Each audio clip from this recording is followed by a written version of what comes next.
Hello, folks. Welcome to Kudlow. I'm Larry Kudlow. So we know that the Biden Democrats' attempts to radically transform the American economy, and its culture for that matter, has led to sky-high inflation, economic contraction, and overall demoralization in just 18 months. The radical progressive experiment has once again failed. Show me a poll, any poll, and I'll show you a massive voter revolt against Biden policies. Of course, there is bipartisan agreement that free spending fiscal policies, along with massive money printing and overregulation, what Steve Forbes calls modern socialism through the regulatory state, that all that is responsible for the sad decline of what was a healthy economy just 18 months ago. And if President Biden had his way, he would have added $5 trillion in social spending and Green New Deal madness, and they would have increased taxes by $3.5 trillion, having proposed 36 tax hikes, 11 tax hikes on fossil fuel companies alone, all that in his FY23 budget. Hats off to Joe Manchin, Kyrsten Sinema, and the Supreme Court for at least slowing, if not stopping, the Biden fiscal insanity and their radical climate activism. In fact, as we come on air tonight, there's actually a sit-in going in Chuck Schumer's office by radical greenies protesting the fact that Chuck and Biden have not yet adopted so-called emergency measures that would unconstitutionally ignore the Supreme Court and turn the U.S. into a totalitarian green state. This story gets sicker and sicker.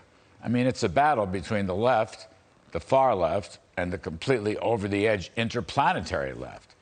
But, question, are Republicans really riding to the rescue, especially Senate Republicans?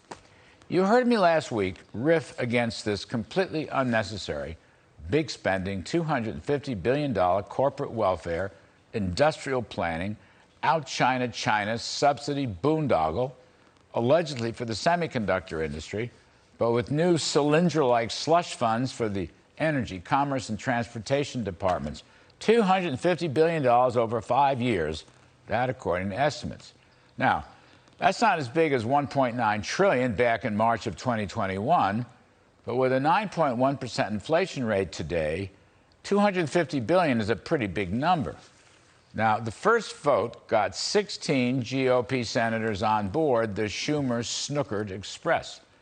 Now, did anybody read Krim Strassel's great column in the Journal, The GOP's Self-Defeating Spending Habit?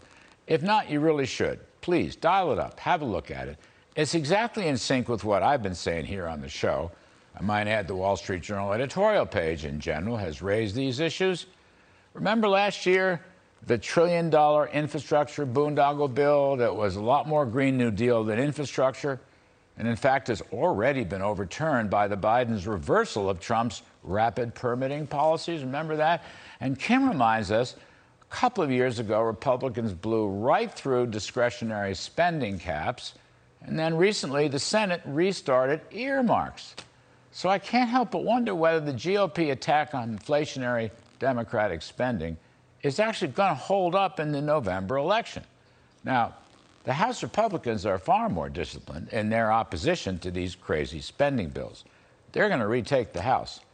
But I was just thinking, in some of these very close Senate races, like Arizona with Democrat Mark Kelly, or New Hampshire with Maggie Hassan, or Georgia with Raphael Warnock, just to name a few, when the Republican candidate slams the Dems for inflationary spending that has led to recession, wouldn't the Dems just say, well, you joined us for these big spending bills? In other words, are GOP senators advocating the fiscal high ground anymore?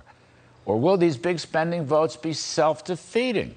Really, look, you're either for big spending or you're not. You're either for higher inflation or you're not.